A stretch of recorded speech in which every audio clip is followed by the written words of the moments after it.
Hello, everybody. This is Grayson Harris. Welcome back. Today, we are joined by Patrick Callahan. He is the CEO of Tech Impact, and they are leveraging technology to really increase social impact across the nonprofit space. Patrick, tell me a little bit more. First of all, thank you for joining, and tell me a little bit more about the work that y'all are doing and how you're achieving that mission. Yeah, good to see you, Grayson. Thanks for having me. Yeah, Tech Impact, as you mentioned, is a nonprofit organization, and our mission is pretty simple. It's to leverage technology for social impact, and we do that in a few different ways. The first is really around capacity building, and within capacity building, which is very broad in itself, we do all kinds of things. We do a lot around educating nonprofits with the use of technology.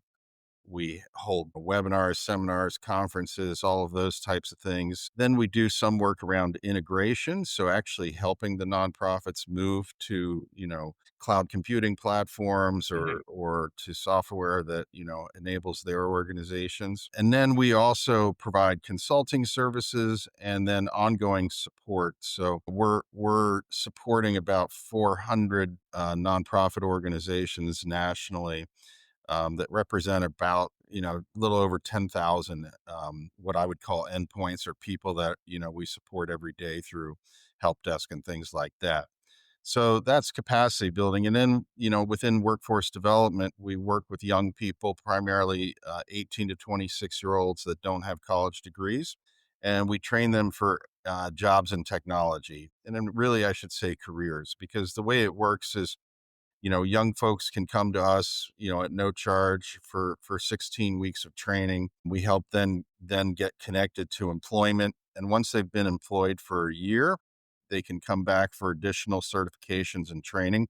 So kind of a stackable certification process that leads to careers in middle skilled, jobs within IT. I'm really excited to dive into both of those kind of core pillars. I did just read that y'all graduated your first class out of Nashville. Tell me a little bit more about how that went and then also the synergies that you see between the workforce development and readiness and then that core kind of consulting and capacity building services that y'all. Yeah, sure. So, the workforce development programs are very localized. So we hold those in Wilmington, Delaware, in Philadelphia, Pennsylvania, Las Vegas, and our most recent, expansion is into Nashville, which is what you saw as our first graduating class in Nashville. We've been doing that, for over a decade and have, it was actually our 79th graduation.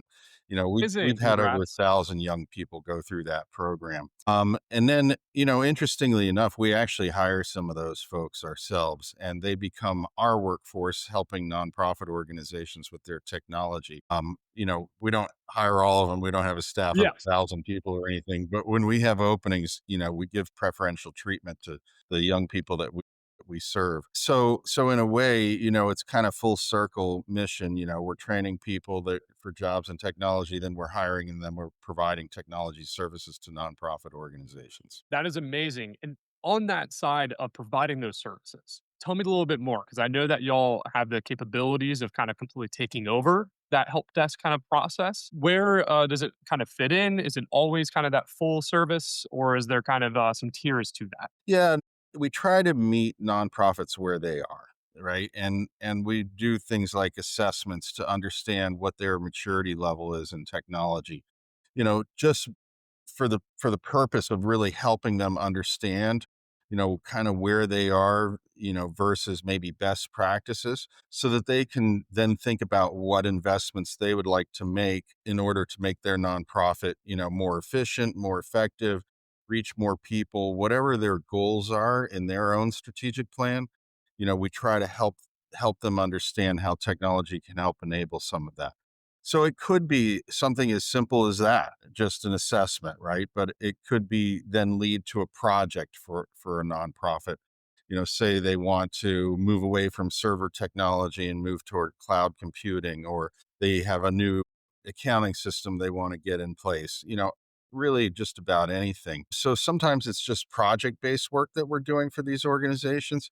Then often that leads to kind of the full service that you're talking about, which is sort of outsourcing their technology. So, basically we become their technology arm. Gotcha.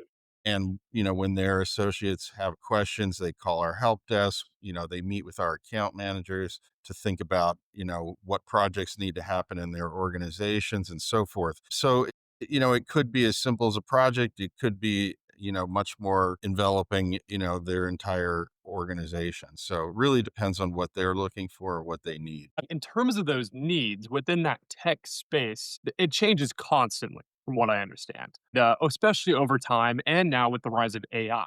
I know that you've been at the company for, I think, over 17 years. Tell me a little bit more about what you've seen in terms of the changing of needs over that time, and maybe what is the biggest surprise over the last year that you wouldn't have maybe thought that would be a need within the space maybe 15 years ago. Oh, some good questions there, Grace. And in 17 years, I've seen a lot, right? So, it's interesting. I had a consultant tell me years ago, like, well, your services aren't going to be needed because everyone's going to go to the cloud and it's going to simplify everything, and everyone's going to be great. And so, I kinda laughed like you did. I said, "Well, we'll see," because, while technology evolves and certainly, at one time, cloud computing was a big thing, right? Just getting off of an Exchange server, getting to Office 365 or Google or what have you. But it didn't make things less complicated, right? There was actually it becomes more complicated because there's more things to think about. There's more cybersecurity has been a huge issue for nonprofits. Nonprofits have been targets of cyber crimes, and it happens, I mean, almost daily. We see it. So it continues to be an issue. So what do you do about that? You try and stay ahead of it, right? You try and see where the issues are coming up and then help the nonprofits think through how do they fortify their organization? What are the right tools that they need in place? What are the right processes, procedures, policies that they need in place? So we help organizations with that. Yeah, I mean, certainly technology evolves, and now the hot button is around AI, right? And AI is interesting because it's been around a long, long time, but really what's facilitating AI is these massive data centers, so the ability to process a ton of information in a very short period of time. And that's why you're seeing investments from Microsoft and Google and OpenAI in building new data centers because it requires a lot of processing power, some of this technology. So, you know, AI is a very broad topic. I think you have to kind of get down to, well, what does AI mean for a nonprofit organization? And I think right now, what we're seeing is a lot of use of generative AI, and chat bots and things like Yeah, that. copywriting. Yeah, and that's the beginning. I caution nonprofits to think about how they use AI and where they're using it because some of those things are public domain, right? If you go down to free chat GPT and you're putting your data out there, you're putting your data out there for everyone. So you want to look at the licensing agreements. You want to understand, should I get an enterprise level, license for my 100%. organization if I'm going to use it in a way that's, proprietary to my organization.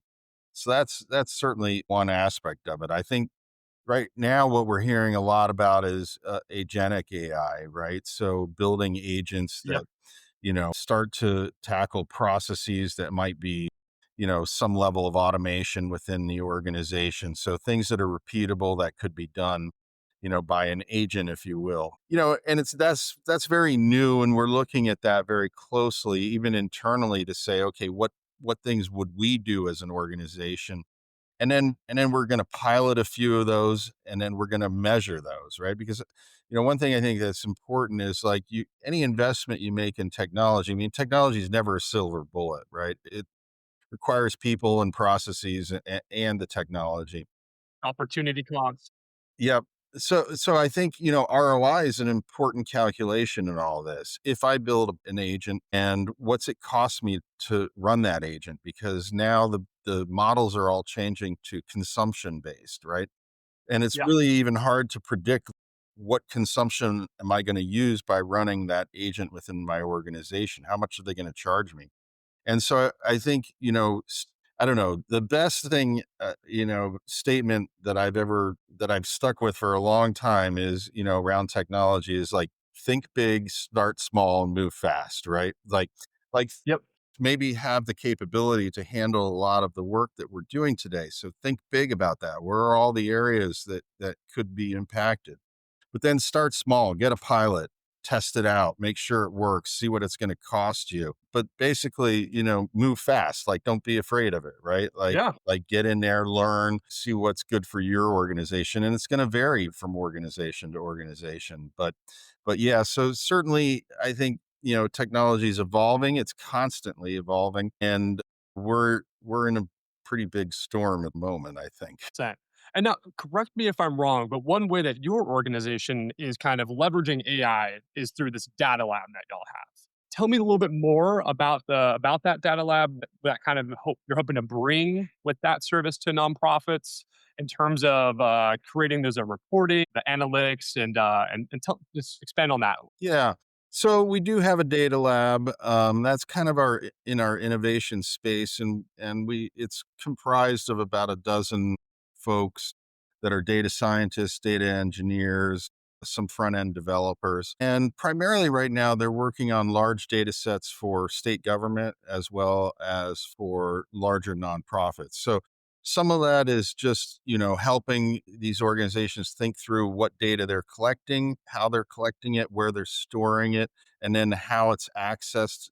So it always starts with data. The thing is with AI or machine learning or anything else, it's like garbage in, garbage out. Of So course. you still need to really solid data to do any of these things. And so we always start there. And then I think moving from that, you're trying to problem solve. So in this new world where there's lots of data, like it's about taking some of those data sets and sort of meshing them together to get insights, right? I'll give you an example. Like in the state of Delaware, we're looking at like, infectious diseases, right? And we can look at that through, insurance data to understand where people are filing insurance claims for treatments of certain kinds of diseases. And we can do that down to the census tract level, right? So now we have that data and we kind of understand what's going on in terms of diseases around the state. Then we can overlay that with different data, looking at like nursing certifications, for instance, and what certifications do the nurses have? And when you start to overlay that data, you start to see gaps, right? Okay, in Southern Delaware, which is a popular area to retire, geriatrics is a big issue, but yet there are not enough geriatric nurses, certified geriatric nurses in that area. So what do you do with that information? Well, one, you've just learned it, right? And you've learned it from data. And now you can start to affect policy with that. Should the state invest in workforce development in that region or encourage more nursing in that region to address the shortages of geriatric nurses, right?